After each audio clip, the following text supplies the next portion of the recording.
copy ko ulit at magla-login tayo ulit guys. So copy, paste, then yung password na una, then paste natin dito guys. So sana makapasok. So try nga natin guys mag-login. Hello guys, what's up at welcome back sa ating YouTube channel. So for today's video guys, may video na naman tayo patungkol sa ating mga router na tulad nito. Itong anong version nga ito? HG6245D. So binigay lang sa akin ito guys kasi nga hindi daw nila mapasukan yung admin panel nito. So sabi ko, itry ko kung nagpa-power on naman, kasi kung hindi na nagpa-power on ito, mahirap na ayusin guys. So since na nagpa-power on din naman, tinry ko, is baka pwede pa natin ayusin.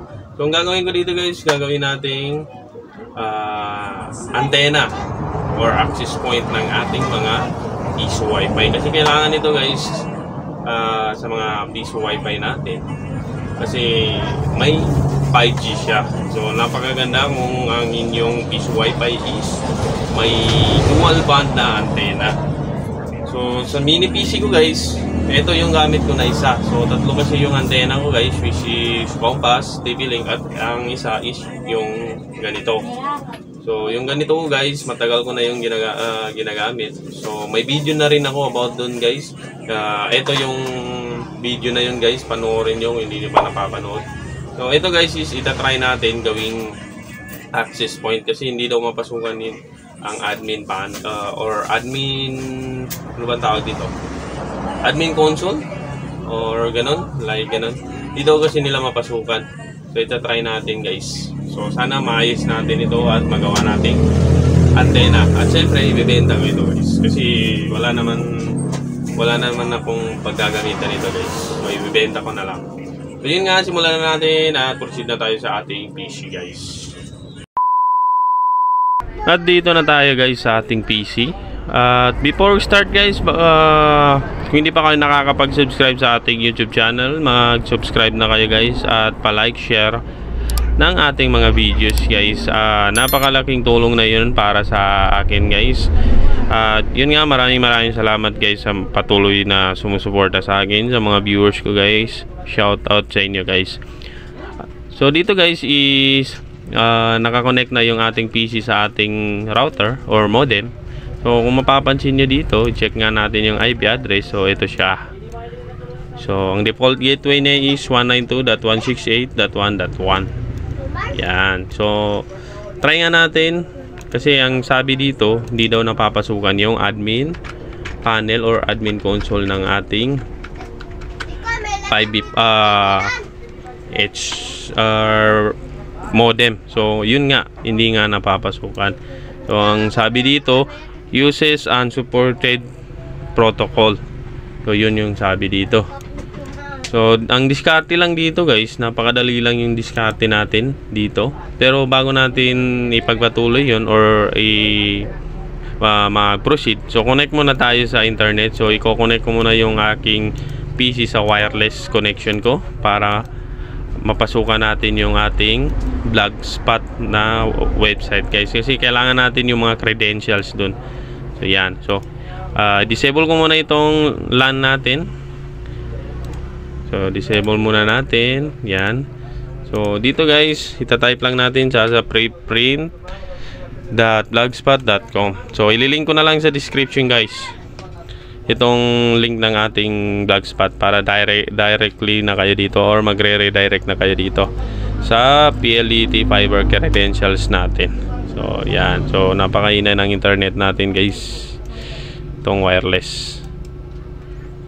So wait lang natin, maglo-load. So yan siya guys. So i-click lang natin ito guys, yung PLDT fiber credentials. Yan. So ito na siya guys. So dito sa baba may mapapansin kayo, ito yung previous video natin guys ha. Ini-link ko na lang dyan guys. So dito guys, may makikita kayong Fiber Home Super Admin, pero nakadepende sa mga model or anong firmware ito guys. Yan. So dito guys, yung admin PLDT account natin is ito. Yan. So ito ang kailangan natin. So ngayon guys is i-disconnect ko na yung ating PLDT kasi kaka-copy lang natin ito guys. So disconnect. Yan. So okay guys. Teka lang. Yan. So yan, okay na siya guys. Then enable na natin yung ating LAN module. Yan. So check nga natin, identifying, okay. So balik tayo dito guys. So ang diskarte lang dito guys, napakadali lang. Gamit lang kayo ng Internet Explorer. Yan. Yan lang yung gagamitin natin para mapasok natin ang admin console ng ating PLDT. So try nga natin. 192.168.1.1. Saan na yan? Dito. So ganito yung makikita nyo guys. This site is not secured. So i-click nyo lang itong more information, tapos go on to the web page not recommended.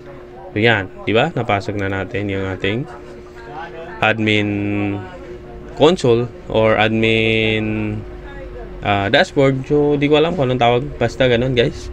Yan. Then dito guys, kung mapapansin nyo dito sa ating site is kailangan natin ng or may idadagdag tayong FH. Yan, diba? So gagawin natin dito is dadagdagan natin guys. Kung mapapansin nyo dito guys, username at password yung nakasulat. Pero kung maglalagay tayo ng ganito guys, kaya yung FH, yan, ganyan. So mapapalitan nito ng administrator. So try nga natin guys. Yan, di ba? Administrator na yung ating usernames. Yan. So balik tayo dito guys sa ating Blogspot. So dito guys, may makikita kayong admin PLDT account, which is ito. So nagawa na natin ito. Then username guys is admin PLDT. So copy ko lang yan, then balik tayo dito, i-paste natin, paste. So copy paste lang ito guys. Then i-try natin itong PLDT password na to. So ito yung mga possible passwords sa inyong mga router. So ito, unahin ko. Kung hindi man ito yung password niya, itatry na lang natin ito lahat guys. So sa inyo guys, sa scenario nyo, kung hindi ito gumagana yung first na password, so i-try niyo itong apat pa na natitira. So yan. So copy ko lang ito, copy. Then paste. Then login. So yan. So ibig sabihin tama yung ating password. Pero ang sabi is admin account unavailable. So dito na papasok yung mga password na ganito guys. Super admin password or super admin account. So ito siya. Dito na papasok ito. So may username, password. So pili lang kayo dito guys. Marami ito sa baba. So hanapin ko lang yung model lang sa akin guys. Tandaan niyo lang. So hindi ito yung model lang sa akin na router or ito siya guys. Yan. So ito yung gagamitin ko guys. Copy natin to. Then balik tayo dito. Paste. Then ang password is ito. Copy ko lang din. Then paste lang natin dito. Yan. Then login na nga tayo. Yan. So yun, naka-login tayo.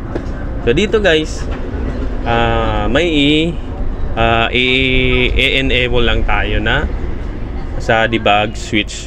So ano bang i-enable natin? Siyempre, since na hindi tayo nakakapasok sa ating web admin, kasi yun yung sinasabi, yung account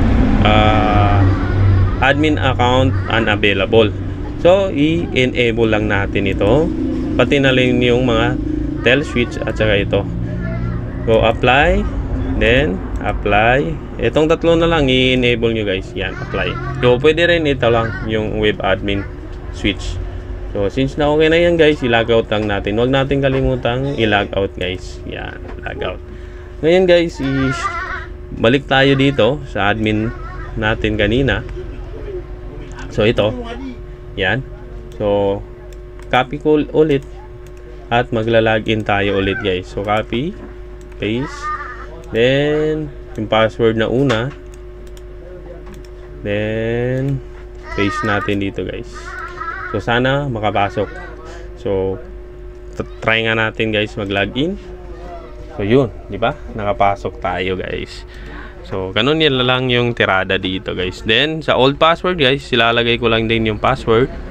Then create na kayo ng inyong mga password guys dito.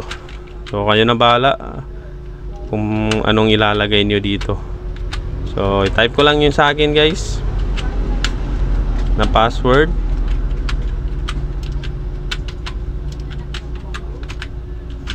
Then apply. Yan. Then back. Then try nga natin ulit.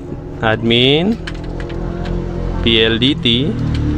Then yung password na nilagay ko guys. Yung new password na nilagay natin. Yan. So yun, di ba? Pasok na tayo guys dito. So ganun lang guys, napakadali yung pagpasok ng ating admin console dito guys. So ngayon guys, ituturo ko na kung paano to ginagawa ang antena. So ang napakadali lang to guys kung paano gawing antena ito. I-disable lang natin yung ating DHCP service. So yan. Pero bago natin i-disable guys, is palitan muna natin yung wireless connection or wireless SSID. So punta lang kayo dito sa network. Yan. Then dito sa advanced. Then palitan nyo lang ito. Yan. So papalitan ko lang na guys ng, for example is Piso Wi-Fi. Piso Wi-Fi 24G. Yan. Then syempre yung security policy dapat open. Ano ba? None. Yan, open lang siya. Then apply. Yan. So okay na. Then sa 5G na naman. So napakaganda ito kay meron kasing 5G. So Piso Wi-Fi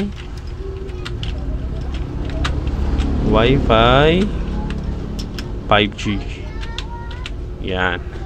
Then security mode open. Then ito guys is none lang natin. Then apply. Yan. Check nga natin dito kung meron na. Ito yung 24G. Yung 5G is hindi pa lumabas. So yan. Wala palang 5G. Itong ating wireless Wi-Fi sa ating PC guys. Kaya hindi niya na-detect. Yan. Okay na siya guys. So since na okay na yan, punta kayo dito sa LAN settings. Then i-DHCP. Yung DHCP service guys is i-disable na natin. Then apply lang natin. So yan, apply na. Then please reboot to apply. So yan. So since na okay na, i-reboot na natin. Yan, i-reboot na natin guys yung ating modem na ginawa nating Piso Wi-Fi. So yan. So, na-reboot ko na siya guys. Kung mapapansin nyo dito, wala na. So yun lang guys yung gagawin nyo dito. So pwede nang maging antena itong ating modem. So ngayon guys, i-set up ko muna yung ating 1Pi system para matry natin guys kung nag-work nga ba talaga itong ating ano ba tawag dito, ating modem sa ating mga Piso Wi-Fi. So set up ko muna guys at syempre bibidyoan natin guys. At yan nga guys, i-try nga natin yung ating Piso Wi-Fi. Kung mapapansin niyo dito guys sa ating camera, yan, open ko lang yung camera. So ito yung ating 1Pi setup. So ito yung Node MCU. Sinaksak ko lang dito sa ating modem guys. So ito yung modem natin. Then ito yung ating Microtech Half-Light. So ngayon guys is itatry na natin pasukan. So try nga natin pasukan. So mauna tayo dito sa 5G. Yan. 5G connected. So yan, kung mapapansin nyo, yan yung ginawa nating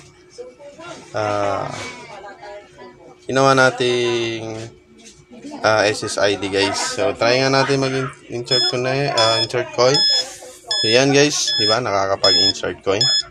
So ngayon guys, try nga natin dito sa ating 4G.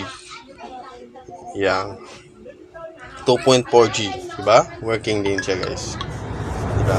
So, di ba nagawa na natin guys yung ating modem into antenna or access point guys. So, tingin ko guys, hanggang dito na lang ang ating video. Maraming salamat guys sa patuloy na sumusuporta. At yun nga, peace.